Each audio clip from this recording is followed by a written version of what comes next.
Good morning students. आज हम कक्षा 12 क्लास 12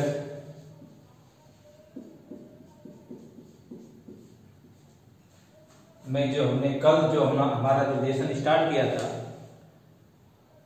मानव उत्सर्जन तंत्र। तो मानव उत्सर्जन तंत्र के 3 टॉपिक हम कल का जो हमारा वीडियो लेक्चर था हम उसमें पढ़ चुके थे। जो बच्चे आज इसे देख रहे हैं, यदि उन्होंने पहले वाला वीडियो नहीं देखा है तो आप उस वीडियो को पहले देखें। उसमें हमने मानव उत्सर्जन तंत्र का इंट्रोडक्शन दिया है। सबसे पहले तो उत्सर्जन क्या होता है, उसके बाद हमने उत्सर्जी पदार्थों के बारे में बताया आपको कि जो नाइट्रोजन अपशिष्ट पदार्थ होते हैं वो कौन कौन से होते हैं, अमोनिया, यूरिया, यूरिक अम्ल। और फिर मानव उत्सर्जन तंत्र का नामांकित चित्र बना के उसको हमने डिस्क्राइब किया है, उसका वर्णन करा है। आज हम पढ़ेंगे इंटरनल स्ट्रक्चर ऑफ किडनी, मतलब किडनी जो है आपकी वृक्क की आंतरिक संरचना। आज हम क्या पढ़ेंगे? आज हम पढ़ेंगे वृक्क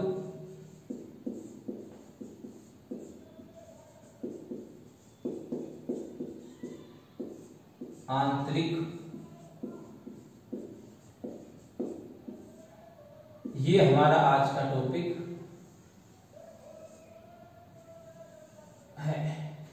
आज का हमारा टॉपिक क्या है? वृक्क की आंतरिक संरचना, इंटरनल स्ट्रक्चर ऑफ किडनी। ठीक है, तो ये हम पढ़ रहे हैं वृक्क की आंतरिक संरचना। आप नोट कर लीजिए, वृक्क की आंतरिक संरचना आज हमारा टॉपिक चलेगा। ठीक है, तो बेटा ये जो आप देख पा रहे हैं डायग्राम, ये वृक्क की आंतरिक संरचना का है। दोनों जो वृक्क हमारे होते हैं उसके बाहर दृढ़ तंतुमय संयोजी ऊतकों से निर्मित एक कठोर आवरण पाया जाता है, दृढ़ आवरण पाया जाता है। यानी दोनों वृक्क जो है, इसके ऊपर जो आउटर लाइन आपको दिखाई दे रही है, यहाँ पर एक क्या है? कठोर एक आवरण है जो तंतुमय फाइब्रस संयोजी ऊतक जो है, कनेक्टिव टिश्यू जो है उनका बना होता है, और उस आवरण को बोलते हैं रीनल कैप्सूल।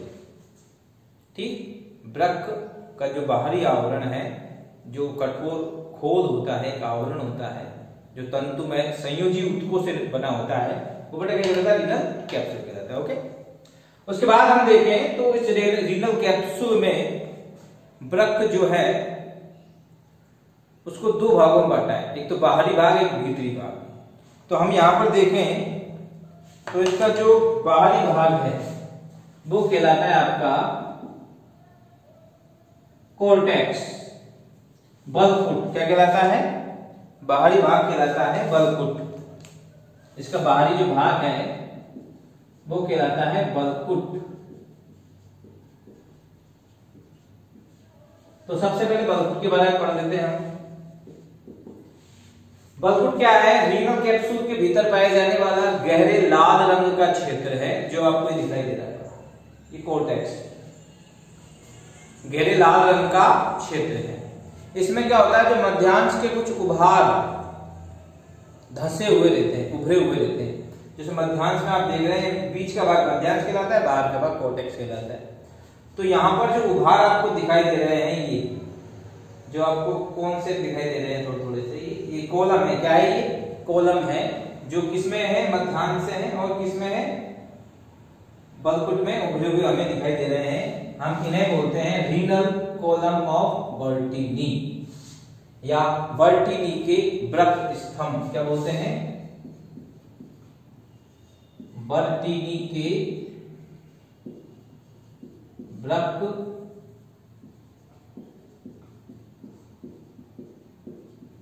स्तंभ। ओके, अच्छा, कोर्टेक्स में मैंने बताया ना, गहरे लाल रंग का भाग रीनल कैप्सूल के भीतर पाया जाता है।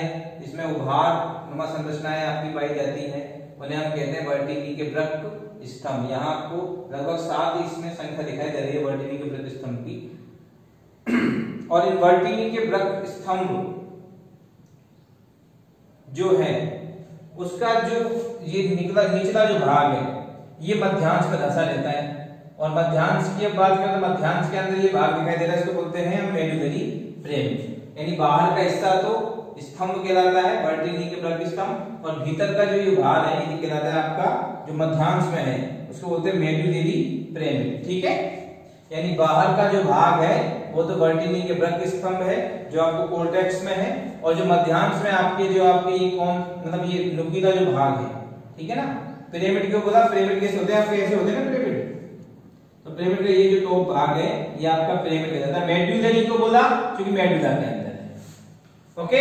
और यहीं से इसमें कुछ जो मेडुलरी पिरामिड से आपके देखिए हमने ये आपके दिखाई है मेडुलरी पिरामिड, ये यहाँ पर है अंदर की तरफ, लाल होने की वजह से आपको दिखाई दे रहा है कि ऊपर ऊपर नहीं है, ये नीचे की तरफ है, तो यहाँ भी हमने कर दिया उसको, वहां भी हमने कर दिया है। ये मेडुलरी आपके पिरामिड है, ओके। बाहर जो दिखाई दे रहे हैं वो वर्टिनी के वृक्क स्तंभ है। अच्छा यहाँ जो वृक्क की संरचनात्मक और क्रियात्मक इकाई होती है वो बेटा क्या होती है, वो होती है आपकी नेफ्रॉन। नेफ्रॉन जो है उसके जो भाग है, कौन कौन से भाग कोर्टेक्स में पाए जाते हैं और कौन कौन से भाग मेडुला में पाए जाते हैं, ये बहुत ही अच्छा प्रश्न आपका कई बार बनता है। तो यहां आपको ध्यान रखना है इस कोर्टेक्स के अंदर जो आपके भाग होते हैं, कोर्टेक्स के अंदर जो भाग होते हैं किसके, नेफ्रॉन के, वो कौन कौन से होते हैं। सबसे पहले तो मेलपिगिकाय जो है, इन मेलपिगिकाय की उपस्थिति में ही क्या है, कणिकामय दिखाई देता है क्या, कोर्टेक्स। तो मेलपिगिकाय जो नेफ्रॉन का भाग है वो कोर्टेक्स में पाया जाता है, ओके। उसके बाद उसका जो ग्रीवा भाग है किसका, नेफ्रॉन का जो ग्रीवा वाला भाग है वो भी कोर्टेक्स में पाया जाता है। उसके बाद इसमें जो समीपस्थ कुंडलित नलिका है, समीपस्थ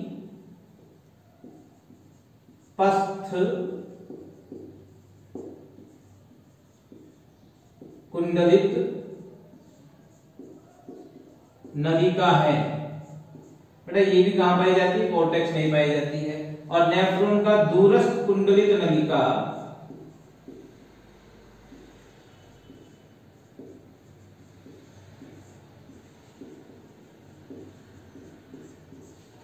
भी नेफ्रॉन का जो दूरस्थ कुंडलित नलिका है वो भी कोर्टेक्स में पाया जाता है।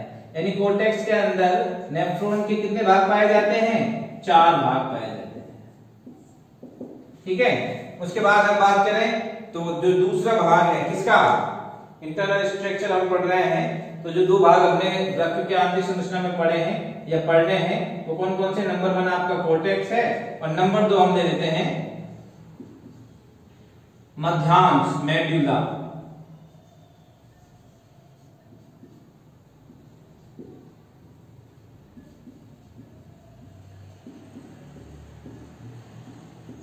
ठीक है, तो ये मध्यांश जो है, सबसे पहले तो मध्यांश क्या है, इसका भीतरी भाग है, ठीक। ये मध्यांश में मेडुलरी पिरामिड पाए जाते हैं, और ये मेडुलरी पिरामिड जो है ये एक लाइक दिस, मतलब थोड़ा सी के जैसा, उल्टा सी जैसा आकार दिखाई दे रहा है ना आपको। ये स्ट्रक्चर जो है इनमें फंसे रहते हैं, और इन स्ट्रक्चर्स को बोलते हैं कैलिक्स। क्या बोलते हैं, कैलिक्स।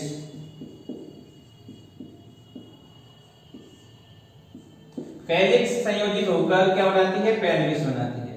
और पेल्विस क्या है, चौड़ा भाग है किसका, मूत्र वाहिनी का। यूरेटर क्या है, मूत्र वाहिनी। क्या है, मूत्र वाहिनी।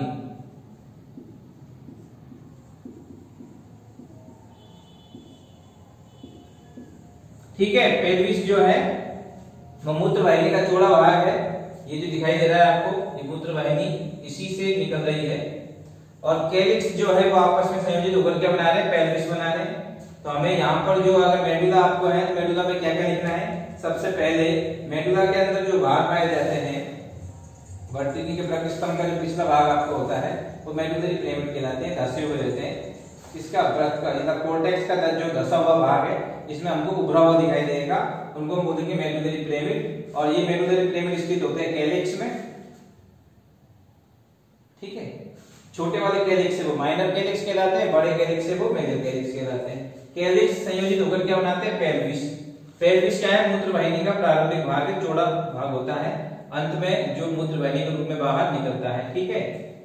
और इसमें क्या लिखना है हमें, और हमें जानने की आवश्यकता है यहाँ पर, वो ये कि मेडुला में नेफ्रॉन के कौन से भाग होते हैं, ठीक है। तो मेडुला में हम नेफ्रॉन की बात करें तो उसका एक ही भाग होता है केवल हेनले का लूप।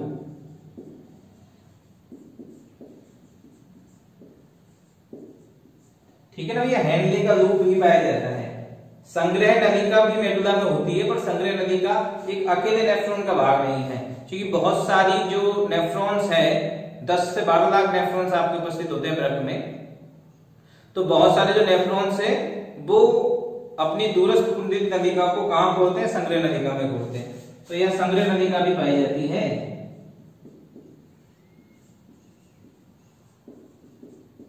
तो अंतिम भाग है नेफ्रॉन का, लेकिन पर्टिकुलर एक नेफ्रॉन का नहीं है ये, क्योंकि बहुत सारे नेफ्रॉन इसमें आकर खुलते हैं। तो मेडुला में क्या क्या पाया जाता है? मेडुला में पाए जाते हैं हेनले का लूप और संग्रह नलिका।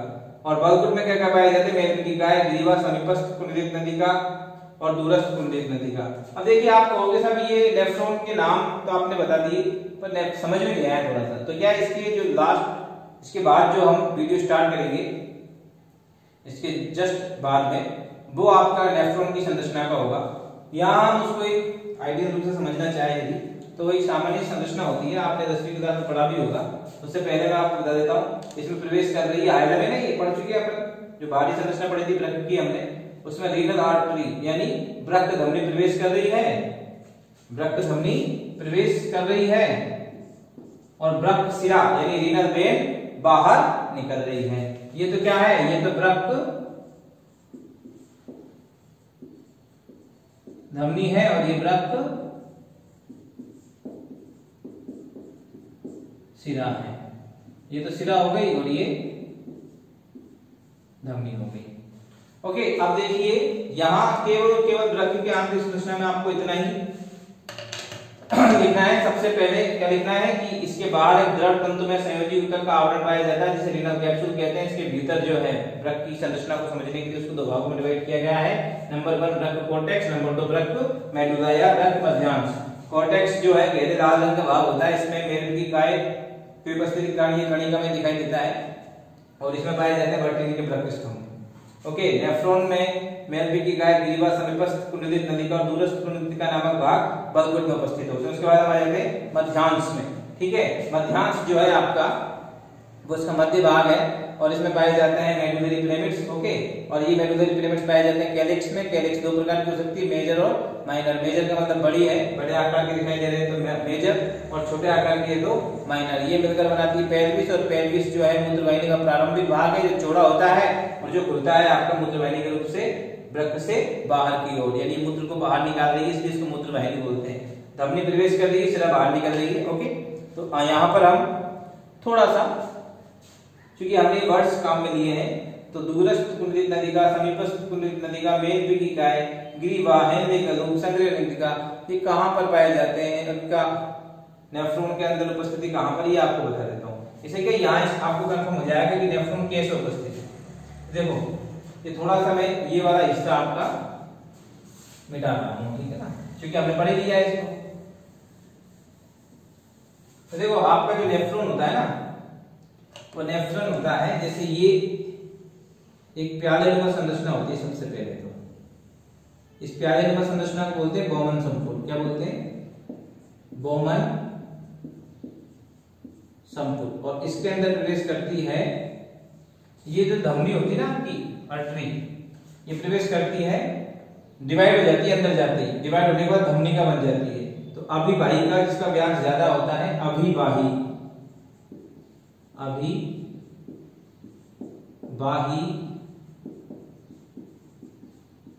धमनिका इसके अंदर प्रवेश करती है, और जो अपवाही धमनिका है इसके अंदर बाहर निकलती है। इससे इसका व्यास अपेक्षाकृत कम होता है।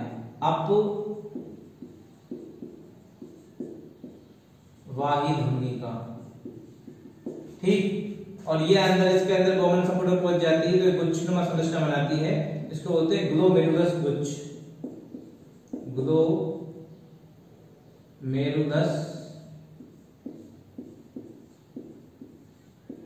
गुच्छ। ओके बता। उसके बाद ये जो भाग है ग्रीवा कहलाता है। ग्रीवा के बाद ये थोड़ा कुंडलन है इसके अंदर, ये समीपस्थ कुंडलित नलिका है। फिर हेनले का लूप बन जाता है। हेनले के लूप में भी क्या है, आरोही भाग होता है, अवरोही भाग होता है। ये वाला थोड़ा चौड़ा होता है। उसके बाद ये दूरस्थ कुंडलित नलिका आ जाती है, ठीक है ना। और दूरस्थ कुंडलित नलिका किसके अंदर खुल जाती है? संग्रह नलिका के अंदर। लास्ट में जो ये आपको दिखाई दे रही है ये आपकी संग्रह नलिका है।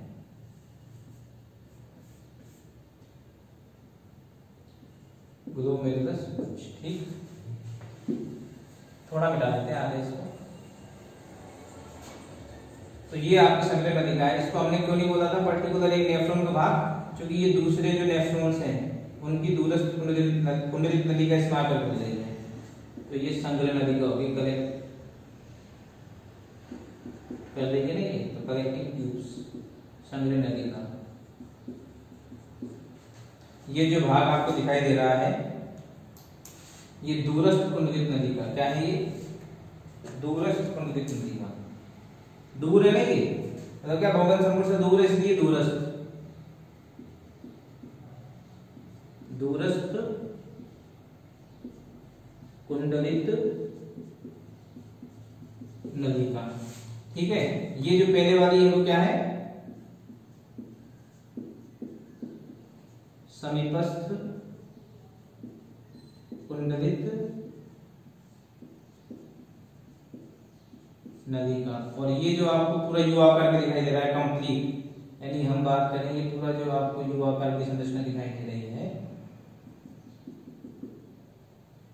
ठीक है ना। ये हेनले का लूप है। क्या है ये? हेनले का लूप। तो ऐसे लगभग 10 लाख नेफ्रॉन पाए जाते हैं वृक्क के अंदर, और नेफ्रॉन ही वृक्क की संरचनात्मक और क्रियात्मक इकाई है। यहीं पर मूत्र निर्माण की प्रक्रिया होती है। तो ये जो है वो कैसे स्थित होता है इसके अंदर, आप इमेजिन कर सकते हैं। क्योंकि ये कोर्टेक्स में क्या क्या भाग होते हैं? कोर्टेक्स में होता है मेलपीकी काय, और क्या क्या होता है कोर्टेक्स के अंदर? अब मेलपीकी काय है, मेलपीकी काय आप बोलोगे मेलपीकी काय तो हमने दिखाई नहीं इसमें। तो ये क्या है? गोमन संपुट है ना ये, और ये ग्लोमेरुलस गुच्छ है। इन दोनों को संयुक्त रूप में क्या बोलते हैं? मेलपीकी काय बोलते हैं। क्या बोलते हैं? मेलपीकी काय, ठीक है। तो इसमें क्या पाया जाता है? मेलपीकी काय पाया जाता है कोर्टेक्स में। यानी ये जो आपको स्ट्रक्चर दिखाई दे रही है किसकी? वृक्क की जो आदि संरचना हम देख पा रहे हैं, इसमें क्या है? इसके अंदर ये जो कोर्टेक्स वाला भाग है, यानी ये नेफ्रॉन जो है यहां पर ऐसे स्थित है। ए डिजिट माना आपने ये वाला यहां पर एक नेफ्रॉन ले लिया, तो ये बोमन संपुट इसके अंदर है, ठीक। और इसी के अंदर अभिवाही लग्निका, अभिवाही जो ज्यादा व्यास की होती है, चौड़ी होती है, और निकलने वाली होती है अपवाही, ठीक है। ये प्रवेश कर रही होती है और निकल रही होती है अपवाही, ठीक। यहीं पर ग्रीवा है, और समीपस्थ कुंडलित नलिका और दूरस्थ कुंडलित नलिका दोनों क्या है? कोर्टेक्स कोर्टेक्स में। और जो हेनले का लूप है ना ये आपके मेडुला में पाए जाते हैं। क्योंकि यहाँ पर इनकी जो संख्या है बहुत ज्यादा होती है, तो बहुत बड़ा डायग्राम बनाना पड़ेगा। भाई 10 लाख, भाई 10 लाख नेफ्रॉन, तो बहुत बड़ा डायग्राम बनाना पड़ेगा। तो ये जो कण आपको दिखाई दे रहे हैं, ये जो कण मैंने बताया ना आपके, ये जो कण, ये संरचना आप देख रहे हैं, ये जो संरचना है ये नेफ्रॉन है। क्या है? ये नेफ्रॉन है, और ये नेफ्रॉन आपका यहाँ पर आ गया। और इस नेफ्रॉन में मेडुला में कौन से भाग पाए जाते हैं नेफ्रॉन के, और कोर्टेक्स में कौन से भाग पाए जाते हैं वो आपको दिखाई दे रहे हैं। यानी ये जो हम यहां से इसको कट कर दें, हम क्या करें?